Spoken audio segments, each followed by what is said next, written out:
it dawned on me what the root of the greatest sins in all of Chumash are. Two of them we read about, one in this week's parsha in Israel and one in this week's parsha in Chutz La'aretz.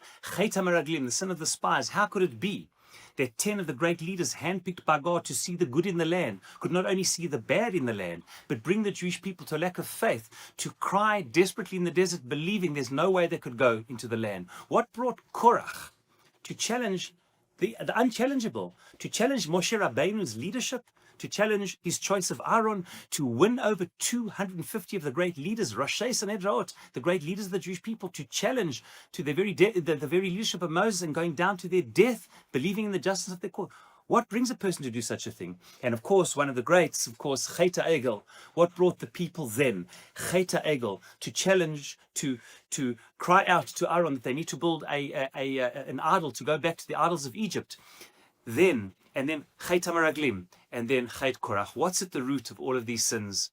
I believe it's desperation, despair, yiush. When you've got nothing to lose, it's all over. When you find yourself caught in a catch-22 situation, there's nowhere to go. You're absolutely desperate. There's gloom, there's misery, there's desperation, there's dejection. There's nothing you can do. When Moshe Rabbeinu didn't come down from the mountain, the very person who brought them out of Egypt, their guiding light in the desert, they all said, Ki zaish Moshe, lo yadanu ma yalo. We didn't know what happened to him. And therefore, there was no way forward. What could they do without Moses? They were absolutely lost in the desert. So too with Chet HaMeraglim. The Meraglim sinned in bringing themselves and the Jewish people to desperation. There is no ways, there's no way we can go in. We want to go back, but we can't go back. We're going to die in the desert, and everybody's sitting, crying and crying and crying, not knowing the way forward.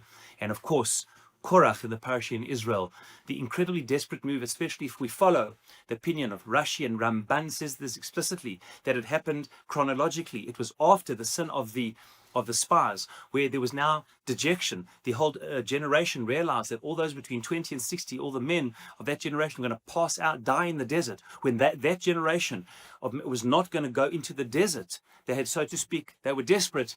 That is when they rebelled and did the silliest of things, and the most because of desperation.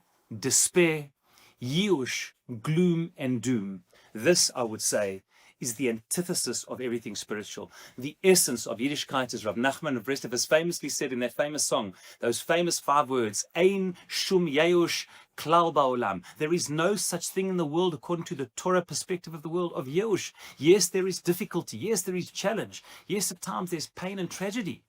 But desperation, despair, endless doom and gloom, ein shum yesh ba'olam, the essence of Judaism is emunah and tikvah, that no matter what, no matter how desperate we feel, with a belief in God, a personal and purposeful God, that things will turn out for the best, and no matter how difficult they are. This is the essence of Judaism. It is the essence of all of the great sins in the desert, and it's the great avodah pnimit that all of us need to do, that in the difficult, dark times of despair and doom and gloom, ein shum yesh ba'olam klal, we believe in Hashem, la man Yisrael, there is a way forward, there is light at the end of the tunnel, and Be'ezrat Hashem, there is always a way to the promised land.